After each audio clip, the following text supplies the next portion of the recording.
Banyak orang merasa gue harus mulai dari nol. Karena konsep di sini gagal bukan finish line, gagal itu hanya data. Banyak orang termasuk diri gue di awal fase-fase kita mulai berkarir gitu ya, mulai kita punya dream gitu ya, kita selalu punya misconcept bro.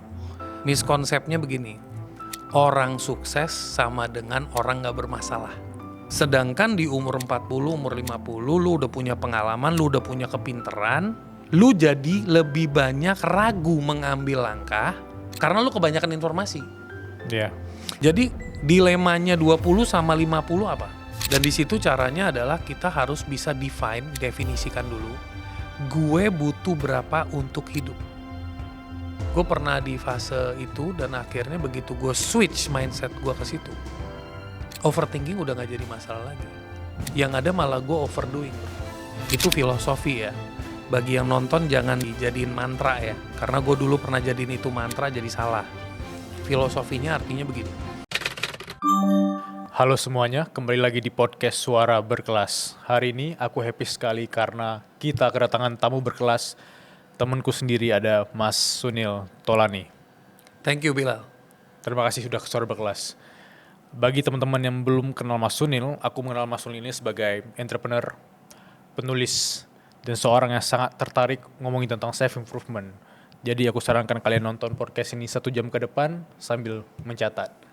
Mas Sunil, bagi orang yang tertarik menonton podcast ini, tapi mereka nggak tahu siapa orang di depan aku, dengan bahasa yang sangat sederhana, siapa itu Sunil Tolani?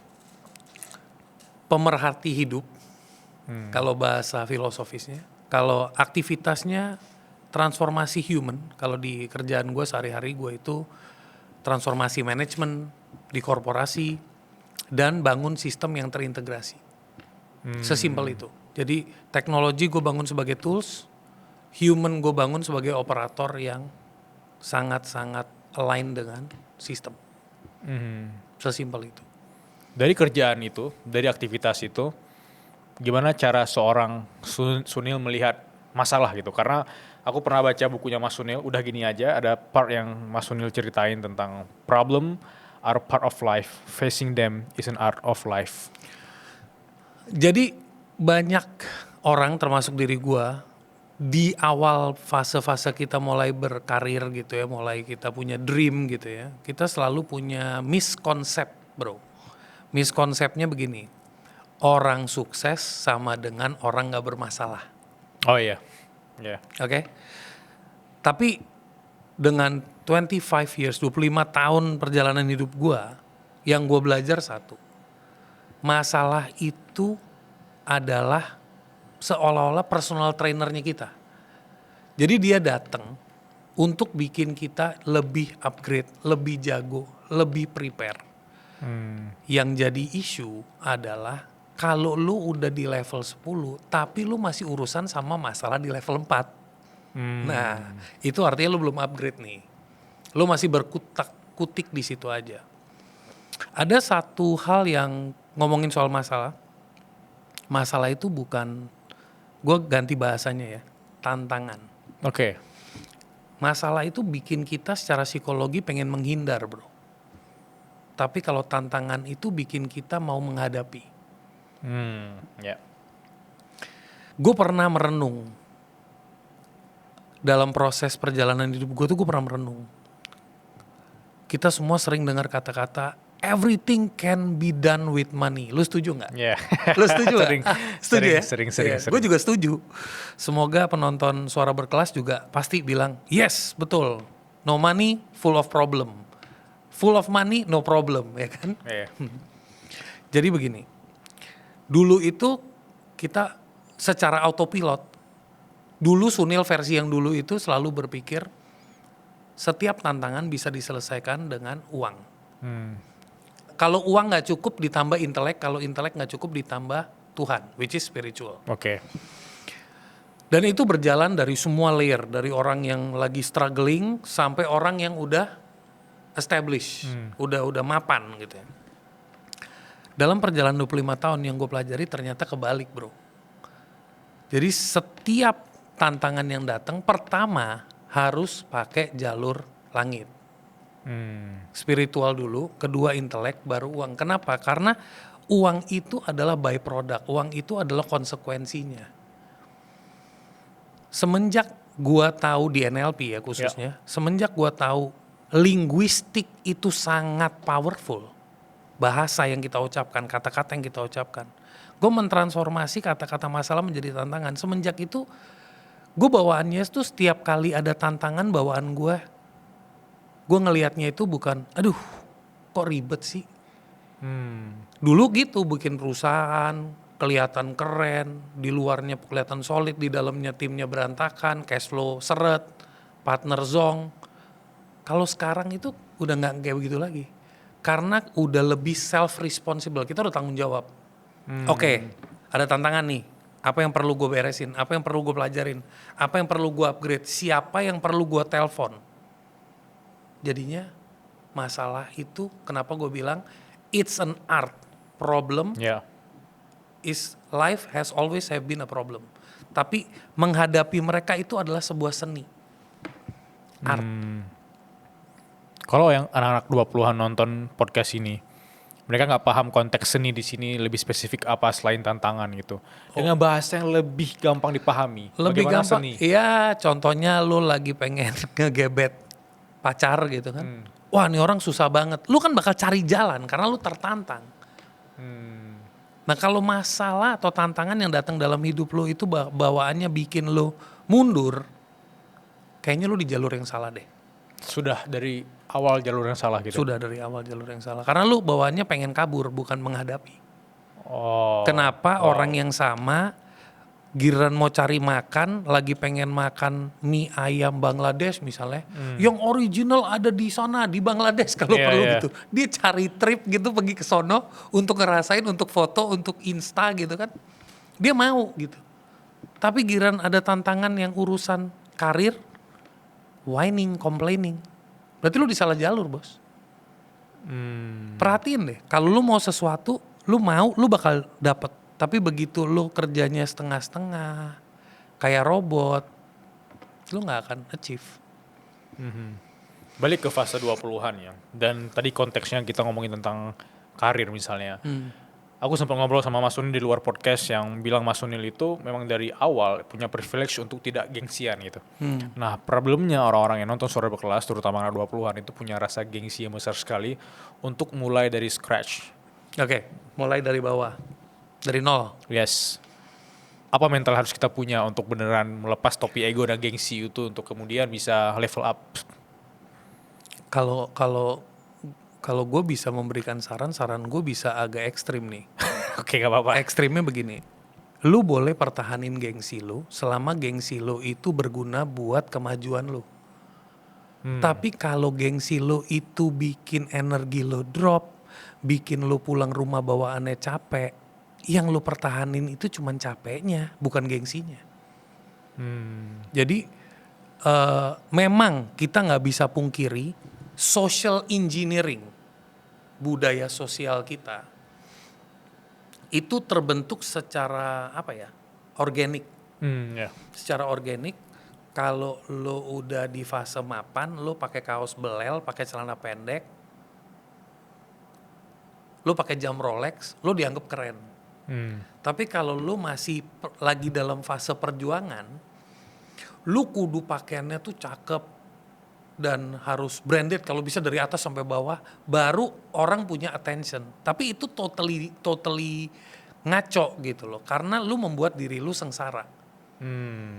Jadi mulai dari scratch itu sebenarnya adalah sesuatu yang menurut gua seru. Kenapa seru? Siapapun yang lagi nonton ini kalau harus mulai dari scratch, ingat lu sebenarnya nggak mulai dari scratch, lu nggak mulai dari nol, lu mulai dari titik di mana banyak orang nggak sempet ngalamin. For example, untuk contoh ya, gue bangun usaha, gagal, gue harus mulai lagi nggak dari nol.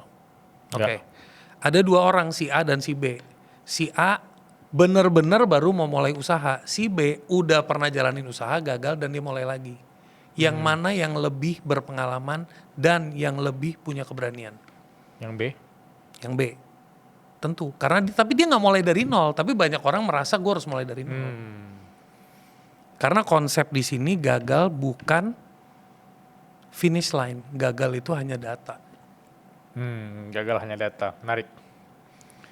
Dan aku sering baca atau sering ketemu orang yang memang dalam tanda kutip konteks karir atau dunia kreatif memang susah untuk ditandingi karena mereka tidak ada stop buttonnya itu loh. Iya. Mereka tidak ngelihat kacamata gagal sebagai titik tadi, tapi mereka nggak hitung gagalnya. Kalau emang hitungan gagal 100 kali, mereka nggak hitung gagalnya, tapi mereka lihat itu sebagai titik untuk pembelajaran gitu ya. Iya, jarang. Dan memang di dunia ini the cruel world Iya. itu tidak melihat proses lo.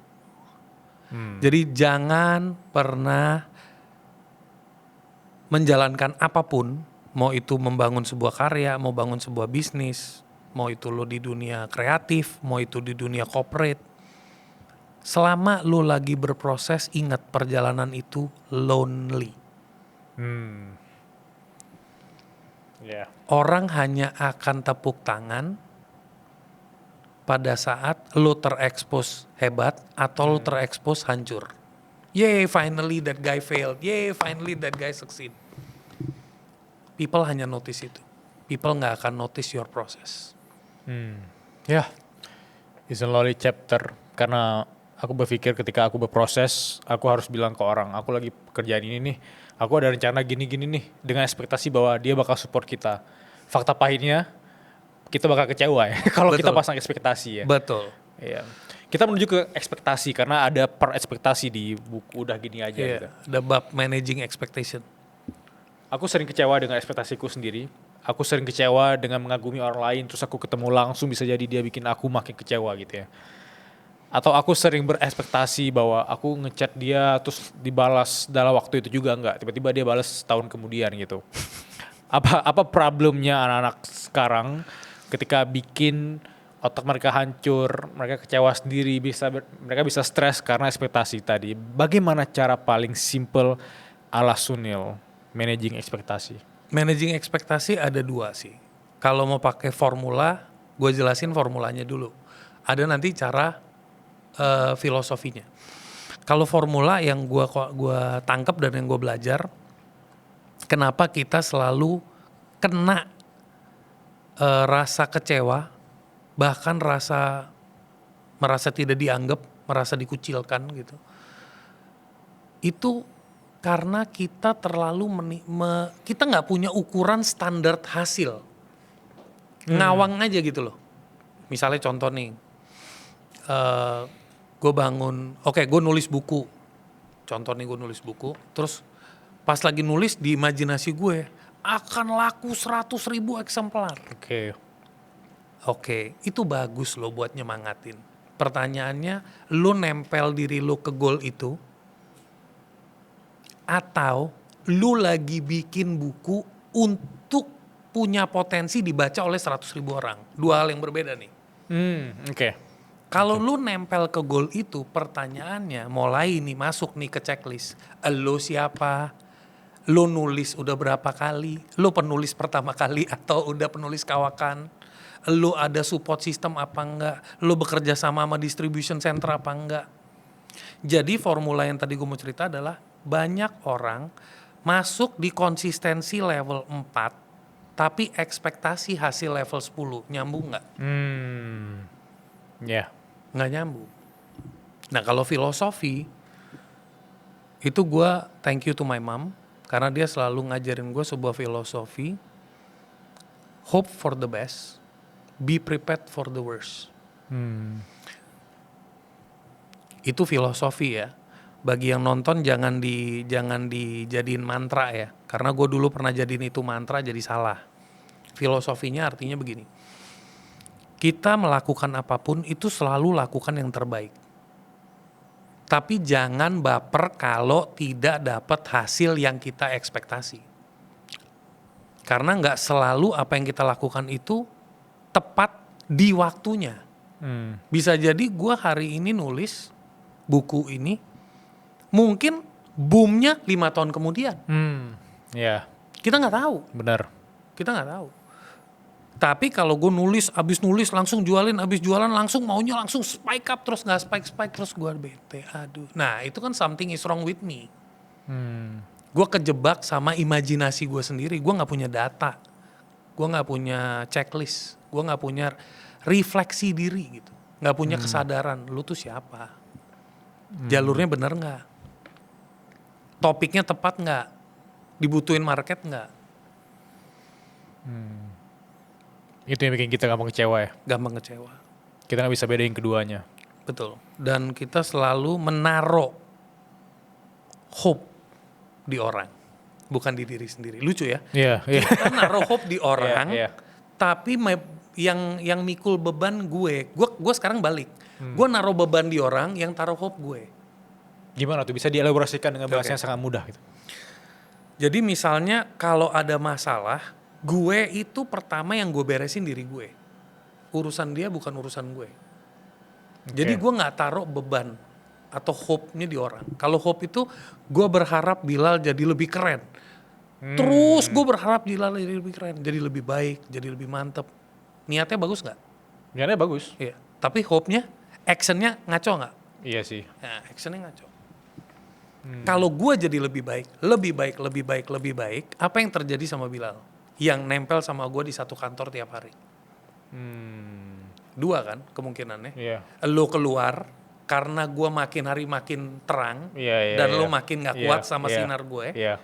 Atau lo akan terinspire untuk menjadi ikut terang. Oh, that's a good point. Iya. Iya kan? Ya, ya. Di zaman kreator ekonomi kayak sekarang, semua orang berlomba-lomba untuk hasilin cuan dari dunia digital. Tapi faktanya nggak semua orang tahu bahwa kita bisa menghasilkan uang dari satu website builder doang. Kita bisa jualan kelas, bikin digital produk, book konsultasi, sampai bikin e-book, bikin tulisan-tulisan atau karya-karya kita dijual langsung dan orang semua bisa ke sana untuk langsung check out di sana. Jadi kita bisa sambil tiduran 24 jam kita tidak harus mengontrol website builder tersebut, tapi uang bisa tetap masuk dari karya kita. Aku bakal kasih solusinya. Solusinya ada di Link ID atau Linkit, dan aku udah pakai Linkit sejak tahun 2022 dan itu memudahkan sekali kalau kita sebagai kreator menghasilkan uang dan semua orang bisa akses karya kamu di sana. Misalnya kamu penulis kayak aku. Kamu bisa bikin e-book, even orang-orang bisa konsultasi sama kamu dengan bikin appointment di sana. Dan mereka bisa menentukan jadwalnya, menyesuaikan dengan jadwal kita sebagai penulis. Bahkan yang menariknya, meskipun kamu belum punya produk digitalmu sendiri, kamu bisa affiliatein produk orang di Linkit. Dan itu luar biasa banget. Banyak kreator-kreator di luar sana gak punya produk sendiri, tapi bisa hasilin 2 digit, 3 digit per bulan di Linkit. So, bagi teman-teman yang belum bikin Linkitnya, tunggu apa lagi? Langsung bikin sekarang. Ya. Itu contoh yang sangat simple sebenarnya ketika orang-orang banyak komplain tentang aduh Mas Sunil, aku punya teman yang toksik, lingkungan aku toksik dan segala macam. Itu contoh yang paling sederhana sebenarnya. Yes, betul. Be the light. Ya. Sampai orang terlalu bersinar nih. Iya. Gak sanggup. Either lampunya jadi sorotan yang memanaskan gitu kan, atau menerangi. Ya. Aku sangat tertarik memang ngomongin tentang self improvement dan that's why Mas Sunil juga punya podcast. Kita punya podcast juga dan podcast kita tidak jauh dari konteks self improvement gitu ya. Dan audiens kita paling besar itu 20-an. Kalau bisa balik ke Sunil versi 20-an, Mas Sunil ketemu dengan 20-an di sekarang juga gitu, podcast dengan dia ya. Apa hal yang ingin dibahas bareng Sunil 20-an dan kalau bisa balik ke sana, apa momen yang ingin diulangi lagi, seindah apa momen itu gitu? Mungkin gue kalau harus balik ke umur 20-an itu yang pengen gue ubah itu mindsetnya, bukan perjalanannya. Oh, oke. Jadi gini, di umur 20-an itu, ini gue pernah ngomong sama tim gue yang sekarang. Oke. Karena tim gue yang sekarang 20-an. Ya. Di umur 20-an, satu kelebihan yang kita punya, keberanian. Kita akan berani melakukan dan mencoba hal-hal yang belum tentu orang umur 40-an atau 50-an mau melakukan.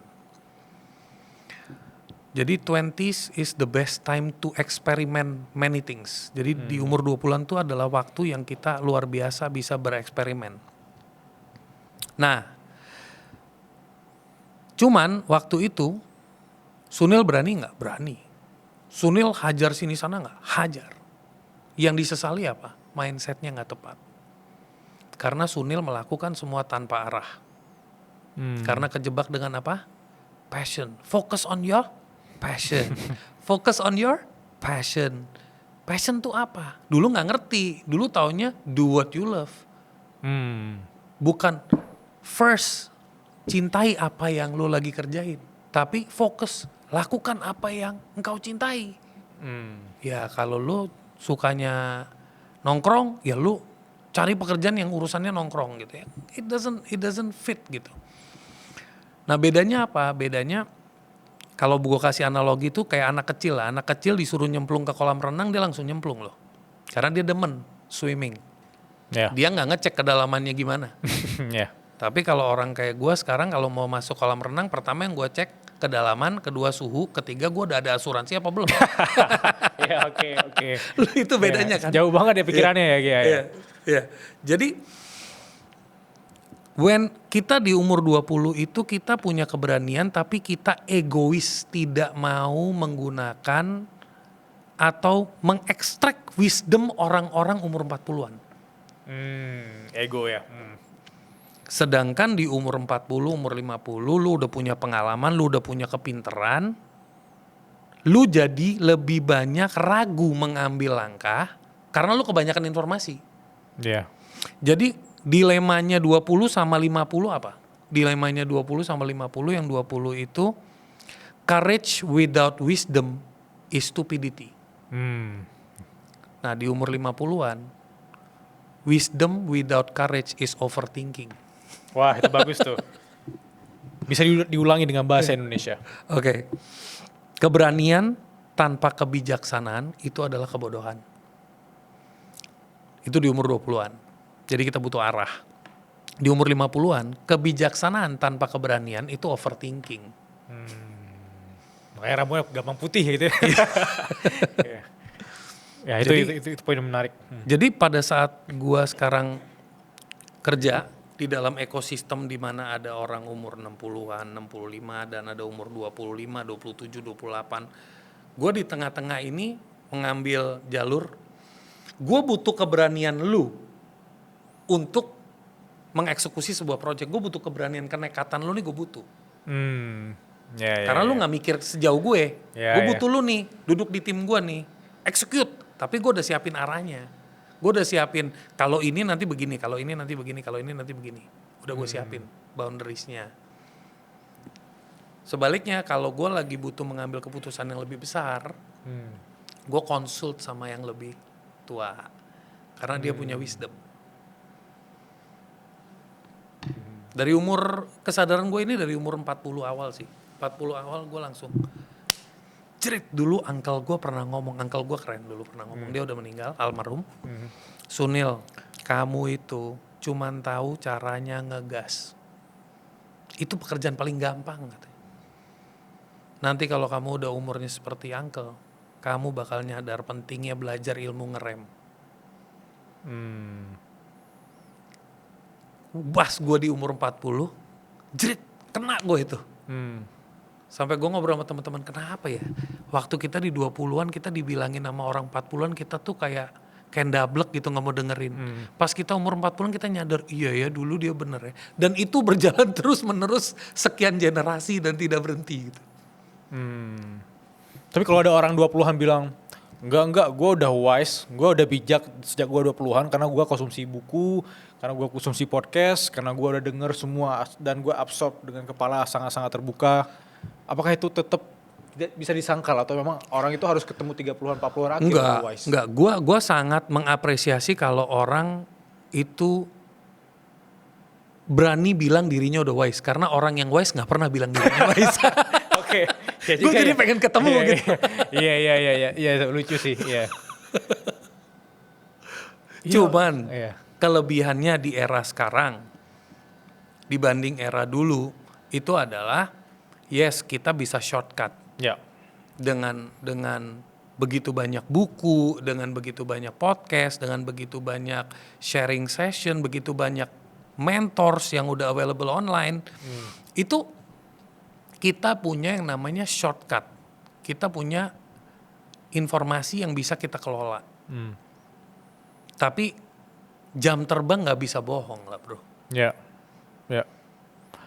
Aku penasaran untuk menggali sisi tentang karir ke sukses, bahasa yang sangat-sangat umum kita temui gitu.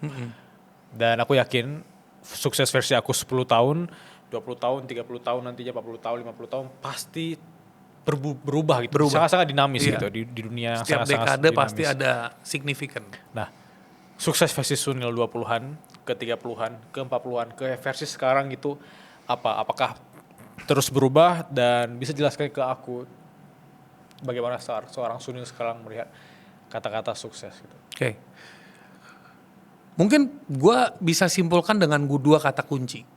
Achievement sama alignment. Oke, Achievement bahasa Indonesia yang bagus apa ya? pencapaian, prestasi, Alignment itu lebih keselarasan. keselarasan. Dulu buat gue pencapaian adalah everything. Buat gue dulu itu sibuk sama dengan sukses. Dikenal sama begitu banyak orang sama dengan sukses. Melakukan berbagai macam bisnis sama dengan sukses. Dulu ya. Dulu. Which is 20-an. 20-an. Begitu gue jadi father, begitu gue jadi ayah. Buat gue sukses itu lebih saat anak gue bisa ngerasa anak gue ngomong, ayah gue hadir buat gue. Dan pas gue mendapatkan kesadaran gue itu lebih ke, lu hanya bisa hadir buat anak lu, buat keluarga lu, kalau lu hadir buat diri lu. Jadi di tengah kebisingan atau di tengah keributan noise,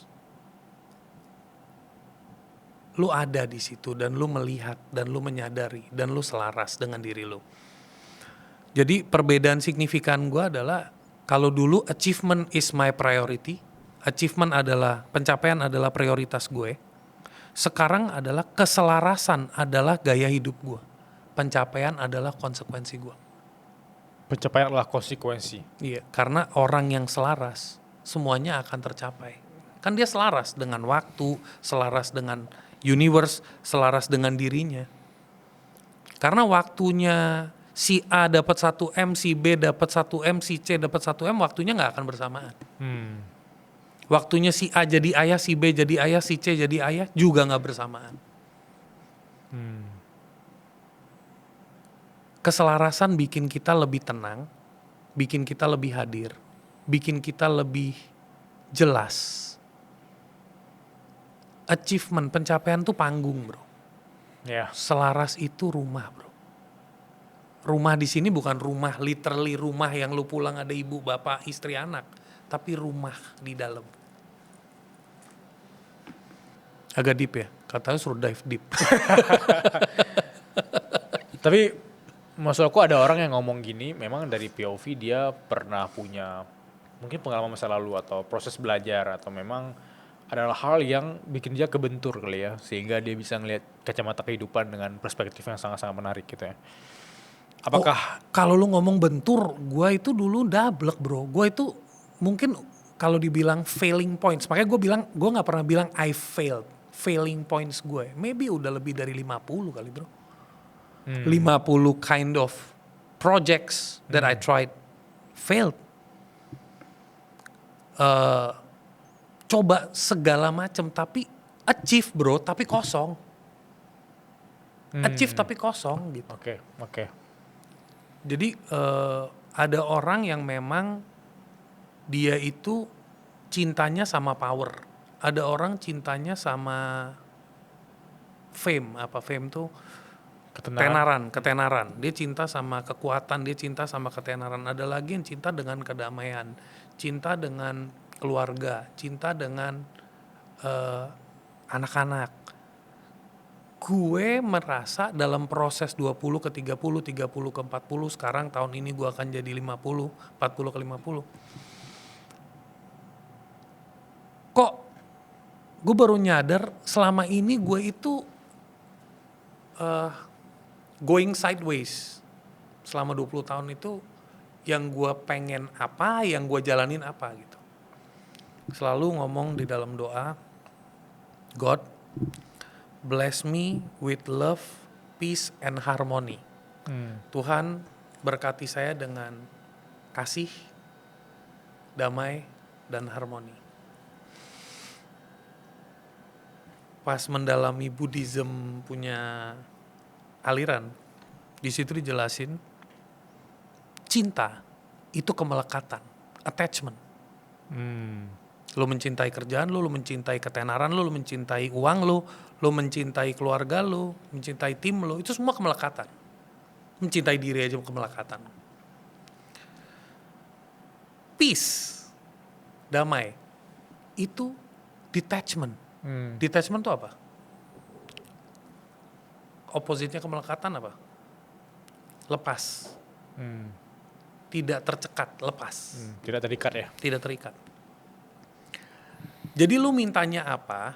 Lu mintanya dua hal yang opposite gitu. Lu sibuk mencari sesuatu yang sifatnya melekat. Pantesan lu nggak pernah damai.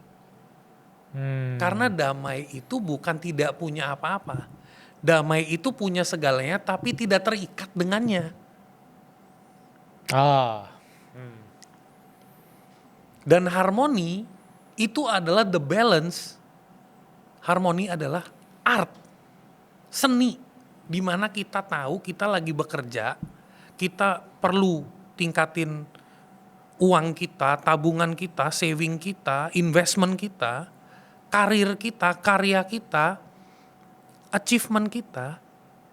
Tapi itu hanya bagian dari perjalanan dan purpose hidup gue.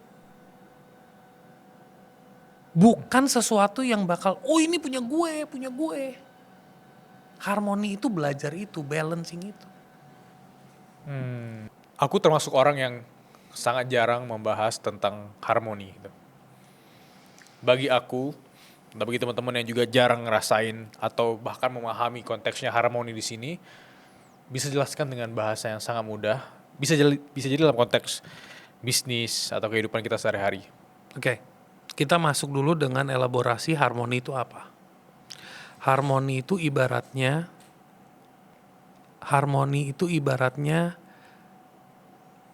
lu tenang di dalam keributan. Kita hidup dikelilingi dengan noise, social media, WhatsApp notification, family issues, office issues, future plans. Ini semua merenggut ketenangan. Harmoni itu kita itu tetap tenang, tapi harmoni bukan sempurna. Harmoni itu kita tidak tergoyah, tidak ikut ngalir sama suara-suara yang berisik. Analogi yang paling simpel nih, analogi harmoni itu ada dua. Ada internal sama eksternal. Internal berarti kita mengelola emosi kita, kesadaran kita. Analogi yang lebih direct lagi, Jakarta macet, lo tahu kan? Oke. Kalau lu punya mobil, lu nggak hanya punya klakson, lu punya jalur bro. Lu bisa pakai jalur tikus, lu bisa pakai jalur mana. Jadi macet itu bukan alasan. Lu harus pergi ke satu tempat, ya lu berangkat lebih awal lah. Kalau ini, lu ambil jalur lain lah. Ada ganjil genap, ya lu ambil jalur lain lah. Jadi harmoni itu nggak ribet. Ada orang parkir di depan dekat rumah lu nggak bisa masukin mobil, mau nggak mau lu harus ganti arah mobil lu, ya lu mundur lah, lu putar balik bentar. Harmoni. Dibanding yang klakson, minggir mobilnya, gue mau parkir susah. Nah, itu gue kesian sama orang-orang kayak gitu. Paham? Itu harmoni yang internal. Harmoni eksternal itu tentang kejadian di luar kontrol kita. Harmoni eksternal itu tentang tadi ekspektasi, tentang tim performance nggak tepat, tentang KPI nggak achieve. Ya udah, cari jalan keluar, coba try new ways. Nggak usah komplain, nggak usah blaming. Itu harmoni eksternal. Aku tadi mau narik balik ke obrolan tentang menjadi seorang ayah ya, bagi anak ya, ayah yang hadir gitu ya. Tapi sebenarnya bisa kita analogikan dalam konteks menjadi seorang ayah juga harusnya jadi contoh yang baik di rumah dan jadi contoh yang baik di tempat kita berkarya dan berkontribusi, which is ayah sama dengan leader juga gitu ya. Iya.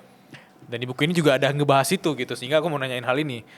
Bagaimana kacamata seorang Sunin Tolani ngelihat leadership dan apakah bisa dikaitkan atau dikawinkan dengan menjadi seorang ayah yang baik di rumah? Oke.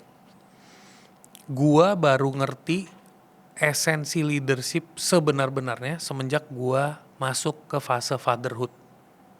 Gue baru ngerti. Oke. Mungkin banyak orang udah lebih ngerti Iya. sebelum gue. Ya. Gue baru ngerti. Karena gue merasa lucu ya. Anak itu nggak bisa disuruh. Anak itu mau melakukan asal dia ngelihat lu ngelakuin. Iya. Iya kan? Ya. Jadi gue mulai dulu tuh gue kalau pergi ke tempat ibadah itu masih bolong-bolong bro. Tapi semenjak gue punya anak, gila gue pergi tempat ibadah without fail bro. I never fail. Oke. Nah ada reasonnya kenapa gue kesana. Gue kesana karena gue mau nunjukin dia bapak lu konsisten. Berarti lu konsisten dong. Terus misalnya gue bangun pagi gue nganterin dia ke sekolah. Bapak lu konsisten bangun pagi. Bapak lu konsisten pagi-pagi bikin joke, bikin lu happy. Ya. Jadi dia tahu babe gue itu selalu ada. Nah di situ gue belajar tentang leadership. Lebih matang lagi. Gue selalu hadir gak buat tim gue. Gue menjadi contoh gak buat tim gue. Karena bisnis gue juga baby gue kan. Ya. Nah banyak sekali kejadian kita ngarepin tim kita yang outperform. Dengan narasi-narasi hire people smarter than you. Great leaders hire people smarter than you. Leader yang hebat akan meng-hire atau merekrut orang yang jauh lebih pintar dari dirinya. Iya, jauh lebih pintar dari dirinya, tapi kalau nggak bisa dikelola, nggak bisa di-manage, nggak bisa diajak komunikasi, buat apa? Diri kita terus upgrade nggak? Terus konsisten nggak menjadi contoh? Terus konsisten nggak menjadi kiblat gitu ya? Value-value yang kita mau tanemin ke anak kan kita harus jadi contoh. Kalau orang muslim dia harus rajin sholat, anaknya dikasih lihat bapaknya jadi imamnya. Sama di usaha juga lu harus jadi imamnya kan bos. Ya. Value-nya apa? Skill, yes. Cari orang yang jauh lebih pintar dari lu skillnya. Tapi value-nya make sure itu sama. Bukan agamanya sama, tapi value-nya sama. Aku tadi senyum-senyum karena aku juga bisa menyuarakan itu bahwa konsisten kan create branding gitu. Jadi kayak branding bagi tim kita di kantor dan branding bagi anak kita sendiri gitu. Iya. Dan anak aja atau aku memakai topi aku sebagai anak gitu. Aku ngeliat ayah aku rajin ibadah. Itu aku tanpa dia suruh ibadah aku juga wah ayah gue ibadah nih, gue ikut ibadah deh. Iya. Itu contoh yang baik karena memang kita tuh harus jadi praktisi bagi orang-orang yang ingin kita inspire gitu ya. Ada satu cerita lu pernah bilang yang bikin lu bangga sama ayah lu. Itu bukan soal pencapaian dia. Tapi soal dia siapa. Iya.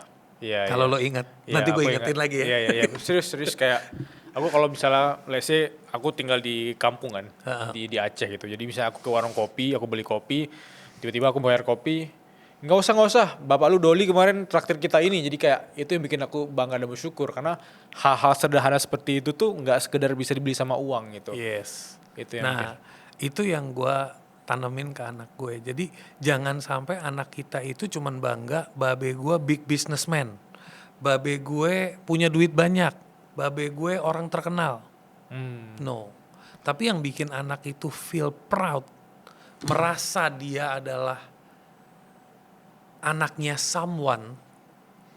Itu pada saat dia tahu babenya itu punya value di banyak orang itu value kebaikan. Makanya gue sekarang kalau anak gue ke sekolah, kalau di sekolah kan biasa dia bakal tanya kan, bapak lu ngapain? Gue bilang sama anak gue, kalau ditanya bapak lu ngapain, jawabnya Google my dad's name. Oke. Simple gitu. Oke. Daripada lu harus ngejelasin my dad is a CTO in a corporate, my dad is a writer, my dad is this, kebanyakan kan, nggak Iya. usah gitu, just Google it gitu. Oke. Itu yang gue tanam buat dia, itu adalah yang gue tanam supaya dia itu tumbuh dengan pemikiran bokap gue itu orang yang bermanfaat buat yang lain loh. Itu yang lo Ya, inget kan? ya, Yang benar. nanem di lo itu kan. Iya, iya. Sisanya dia pernah kerja, dia pernah fail, dia pernah sukses, itu hilang semua dari kepala lo. Soal bokap lo, pasti lo bakal ingatnya itu how many people have talked about your dad to you. Lo anaknya ini keren, babe lo kemarin bantuin kita. Lo tau gak dulu kita pernah begini, babe lo pernah bantu. Iya, You feel good gak? iya, pasti, Iya. pasti. Anak tuh cuman butuh itu. Sama di tim. Kalau tim, lu kerja sama siapa? Oh gue kerja sama Bilal. Wih hebat. Tim lu udah bangga. Nah kalau versi barat beda. Lu kerja di mana? Apple, Google. Nggak sebut sama siapa yang ngerti. Oh iya sih, iya juga sih. Iya juga sih. I work for gitu ya. Langsung di company ya. I work for. Kalau Iya. di sini gue lagi mau bangun tim gue, I work with. Ya, iya. Iya. Benar. Tapi ya kalau aku ingin menjelaskan secara detail lagi bahwa conversation seperti ini kan mungkin hanya akan dialami oleh kita-kita yang sudah punya koneksi yang sangat deep gitu ya dengan orang terdekat kita, atau kita punya pengalaman yang sangat deep dengan orang-orang yang selama ini kita admire atau kita kerjasama gitu. Tapi bagi orang-orang yang ngerasa, lu basa-basi doang itu, gue lebih peduli uangnya, gue lebih peduli relasinya, gue gak peduli nih gue punya meaningful conversation, meaningful relation sama orang lain gitu ya. Apa yang ingin dipatahkan oleh seorang Sunil gitu? Bukan dipatahkan. Gue malah I wish you best of luck. Karena di awal lu bakal ngomong itu adalah udahlah gak usah basa-basi lah.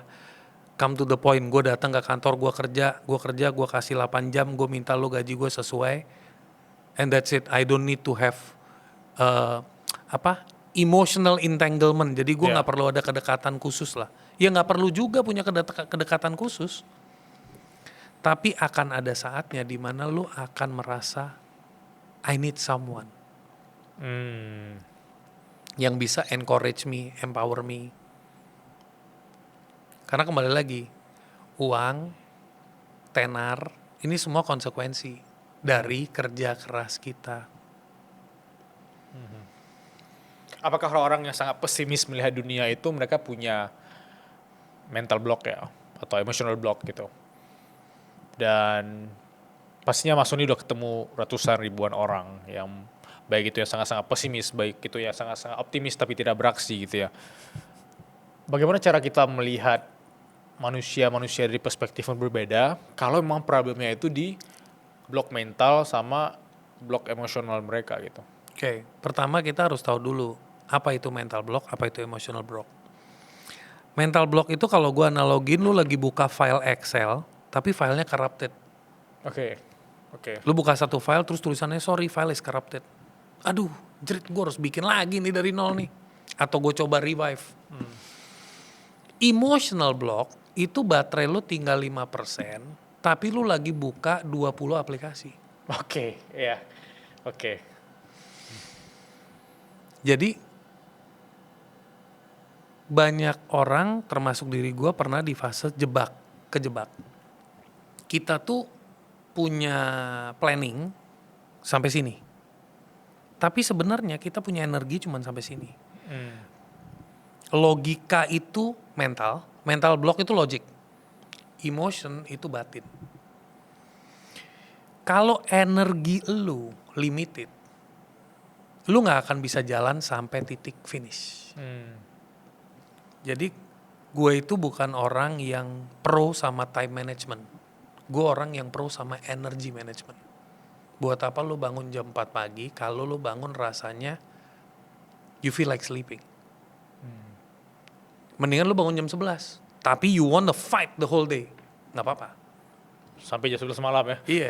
Nah, kalau bisa sampai jam 3 pagi terserah lu Iya. gitu kan. Tapi kalau lu bisa bangun jam 4 tapi your energy is up. Apapun yang ada di logika lo bisa lo lawan karena energy is more powerful than logic.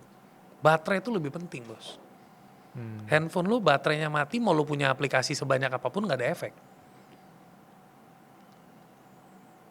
Jadi sekarang gue tuh lagi sibuk fokus mengelola energi gue, bukan fokus mengelola logika gue. Karena logika itu bisa switch on, switch off, ilmu tuh banyak, informasi tuh banyak, but energy very penting.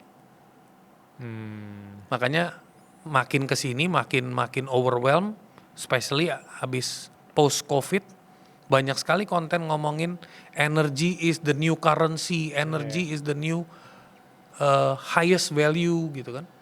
Ya karena lu akan capek, lu ada masa overthinkingnya. Sepinter-pinternya orang, makin pinter orang makin overthinking. Iya. Ya kan?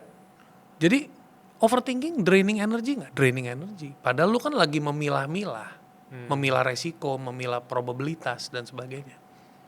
Tapi terlalu banyak opsinya untuk dipilah gitu. That's why dia akhirnya menunda kan. Iya. Dia procrastinate gitu ya. Iya. Masuk ke orang yang sangat-sangat suka procrastinate gitu ya. Iya. Apa itu bahasa yang paling sederhana bagi orang-orang yang sampai sekarang nggak tahu procrastinate? Nunda. Iya. Demen nunda. Tapi mereka cuma berpikir bahwa nundanya untuk besok. Tapi besok itu udah setahun, 2 tahun, 3 tahun nih, udah 1 dekade gitu. Cara paling efektif, realistis, terstruktur, dan yang paling doable di 2026 untuk kita bisa menghadapi procrastination. Simple. Nggak usah pikirin outcome. Tergantung konteksnya.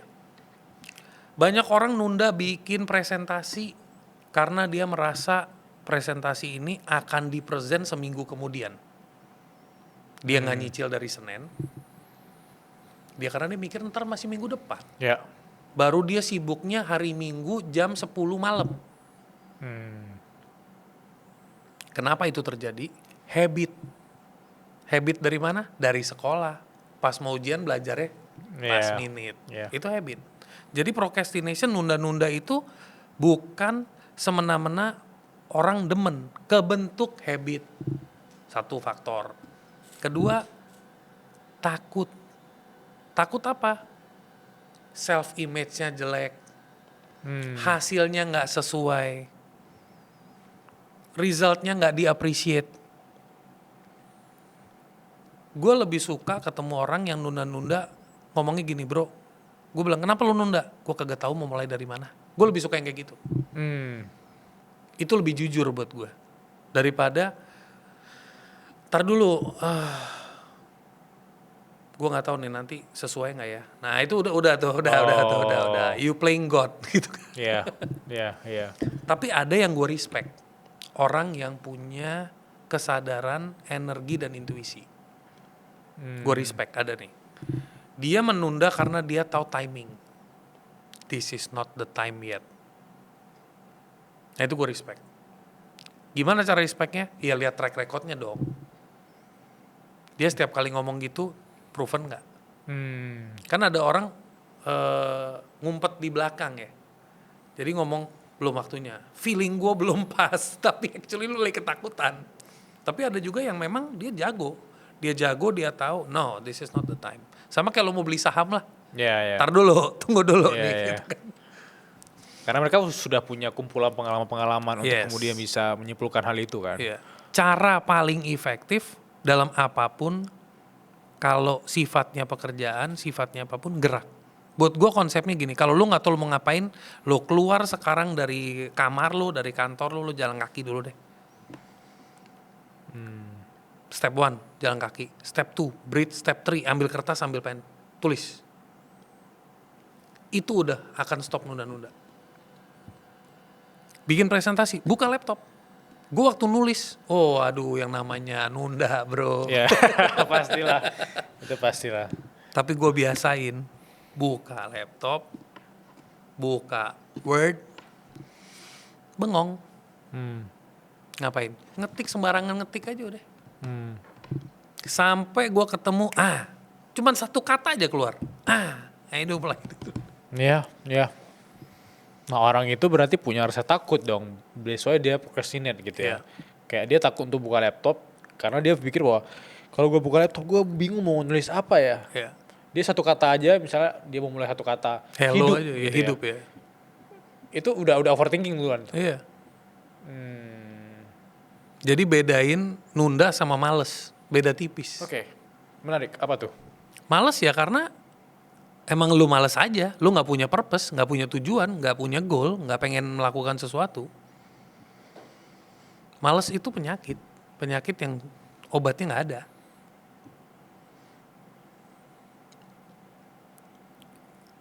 Nunda.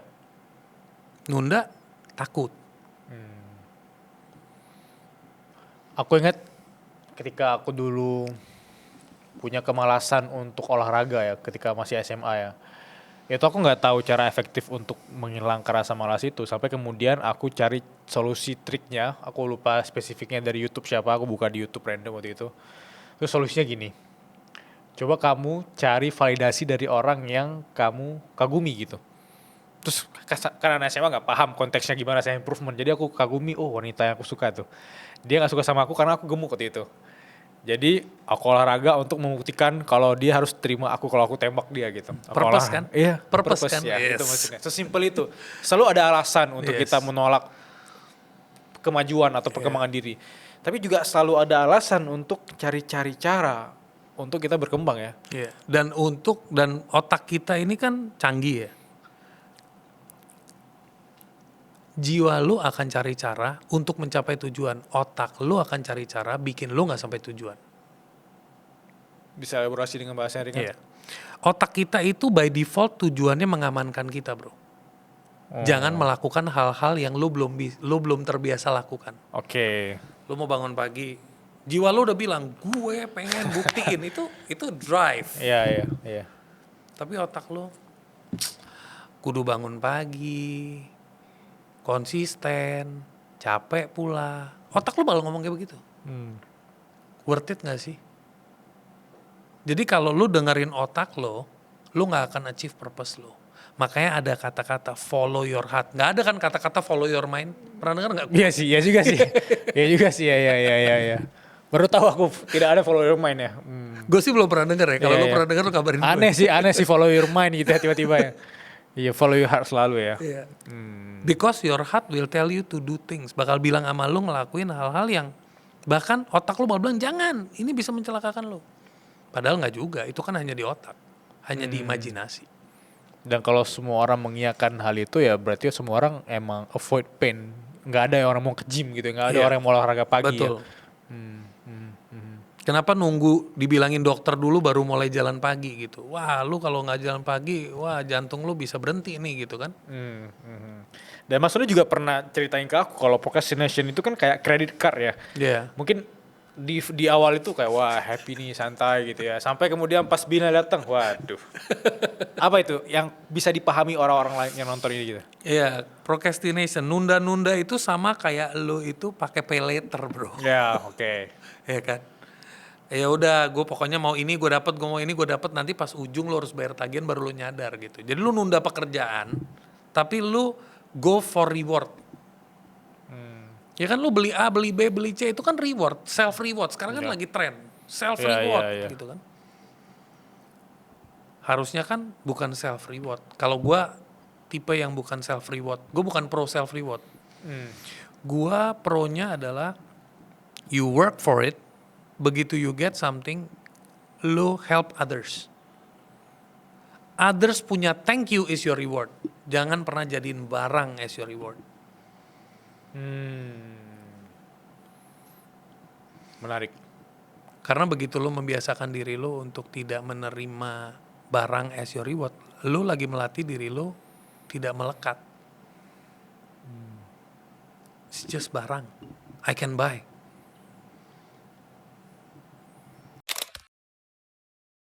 Mas Sunil, 3 pertanyaan dari teman-teman suara berkelas.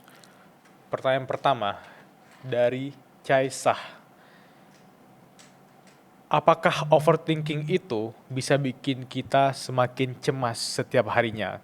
Karena aku ada problem overthinking tentang keuanganku di masa yang akan datang. Betul. Overthinking punya potensi bikin orang masuk ke mode cemas. Pertanyaannya tadi dia punya overthinking tentang Finansial, keuangan. ya keuangan. Keuangan, finansial. Bukan hanya lu yang punya, tapi gue juga pernah di fase itu. Bedanya sekarang adalah gue udah mengerti bedanya uang itu apa makna uang buat gue. Jadi gue udah menjadi orang yang bisa menciptakan uang. Jadi gue udah gak ada worry-nya lagi.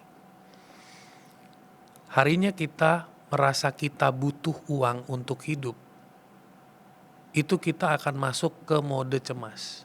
Tapi harinya kita tahu kita punya skill untuk menghasilkan uang, dan kita cukup punya skill untuk hidup, karena skill itu menghasilkan uang. Kita nggak akan masuk ke mode cemas. Dan di situ caranya adalah kita harus bisa definisikan dulu, gue butuh berapa untuk hidup. Bukan gue butuh berapa untuk healing, gue butuh berapa untuk traveling, gue butuh berapa untuk self reward. Tapi gue butuh berapa untuk hidup. Gue pernah di fase itu dan akhirnya begitu gue switch mindset gue ke situ, overthinking udah gak jadi masalah lagi. Yang ada malah gue overdoing, bro. Oke. Apa konsekuensi dari overdoing? Konsekuensi dari overdoing banyak, bro. 1, lo jadi jago. 2, lo banyak melakukan kesalahan. 3, lo belajar dari kesalahan. 4, lo punya skill jadi lebih mantep. 5, lo lebih banyak informasi dan pengalaman. 6, duit lo datang dari berbagai banyak arah. Wow, ya. Sisi positif berarti. Gak ada sisi negatifnya gitu. Iya. Yes. Kita ke pertanyaan ketiga. Dari Sinta Dwi. Gimana caranya kita nggak overthinking tentang masa depan, terutama dari sisi ngebangun networking? Aku takut sekali hanya bisa berteman dengan orang yang tidak sehat. Oke. Networking. Kalau berurusan sama networking sebenarnya nggak usah terlalu dicemaskan, dan masa depan nggak perlu terlalu dipikirkan, karena lebih penting yang dipikirkan tuh hari ini. Hari ini kamu ketemu siapa, value-nya apa. Kamu ngobrolin apa, kamu belajar apa, kamu baca buku siapa, kamu kontak nggak sama author bukunya, kamu say hello nggak sama Bilal. Itu aja udah bagian dari networking. Hai Kak Bilal, apa kabar? Saya punya isu begini Pak. Kak Bilal bisa bantu kenalin saya sama orang yang mau sharing tentang ini. Networking. Networking itu nggak harus heboh, nggak harus datang ke sebuah event. A simple DM, a simple message, a simple comment. Yang penting kamu hadir untuk diri kamu, karena buat gue the best networking dalam hidup gue adalah I stop working for network, I start working for God. Karena sekali gue udah terkoneksi sama Tuhan, buat gue that is the best network I have. Karena dia akan menghadirkan orang-orang yang tepat buat gue. Ya. Kita ke pertanyaan ketiga. Dari Muhainim _ Mas Sunil, apa aja basic mindset untuk aku bisa menuju ke wealth and health? Oke. Mungkin kalau health, lu perlu sadar that greatest gift, hadiah terbaik yang diberikan oleh Sang Pencipta ya tubuh lu. Jaga itu dengan baik, dengan penuh kesadaran.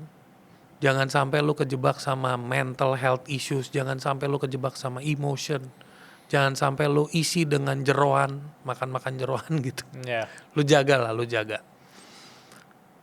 Lu gak perlu seheboh bikin build body gak perlu. Yang penting lu jaga aja, lu jalan pagi tiap hari 1 jam, lu weightlifting little bit, ya basic aja lah, makan yang sehat, itu jaga tubuh lu.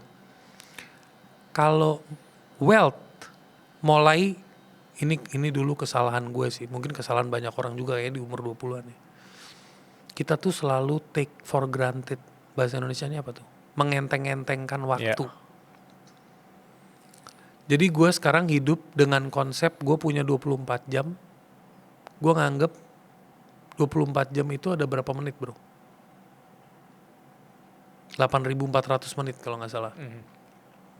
Ya gue anggap aja itu 1 menit $1 lah bro. Jadi satu hari value gue $8.400. Iya. Keren ya? Iya, mahal ya.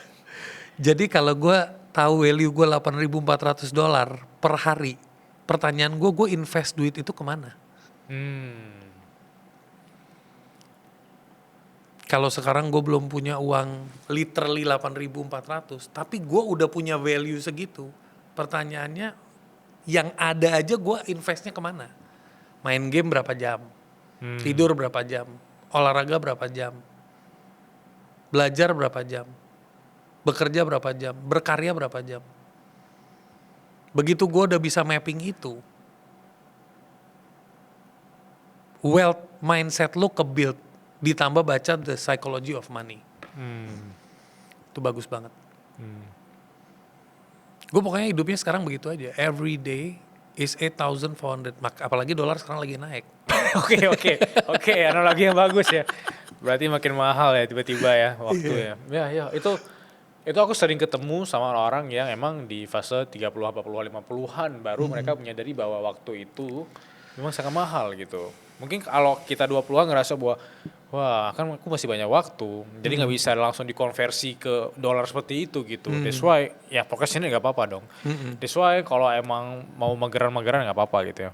Jadi selalu ada alasan untuk bikin dia merasa bahwa 20-an berarti masih banyak waktu. Iya, jadi gue sekarang kalau ketemu orang yang tipenya males, tipenya santai gitu, gue analoginya dia saldonya banyak bro. Gue sadar saldo gue limited. Hari ini gue lewat berarti 8.400 gue melayang. Iya. Wow, ya itu analogi yang simple sih untuk menampar semua orang yang ngerasa waktu itu memang ya udah take it for granted dah gue masih banyak waktu gitu di ini. Iya. Mas Sunil,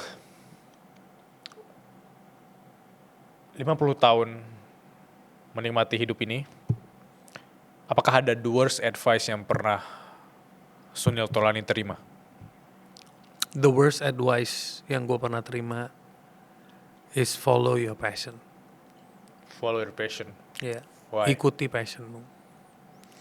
Passion buat gue is bullshit. Tapi advice yang terburuk dulu karena gue jalanin itu, gue tidak mencapai titik manapun yang bikin gue merasa fulfill, merasa ada isinya. Harinya gue rubah menjadi orang yang tiap hari sibuk meningkatkan kapasitas, menyadari setiap menit ada value, menyadari tubuh ini adalah gift, hidup ini adalah gift. Gue menjadi orang yang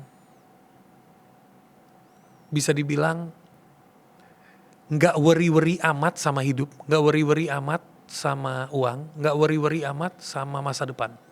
Karena gue menjalani hidup itu one day at a time, one week at a time, 1 month at a time, and 1 year at a time. Jadi nggak perlu 10 years at a time. Begitu lo udah bisa mapping your 1 year, your 1 month, your 1 week, your 1 day, it's good enough. It's good enough. Wow. What a deep conversation hari ini bareng Sunil Tolani. Thank you, Bilal. Anyway, selamat berulang tahun yang ke-50 tahun ini. Belum bro. Waktu yang sangat tepat untuk kemudian mengkategorisasi wah harga gue sangat mahal gitu. Jadi dolar gue konversinya semakin mahal. Gitu. Selama lo di Indonesia dolar makin ini ya udah gitu. Right. Saya terus Mas Sunil. Terima kasih. Sampai jumpa semuanya.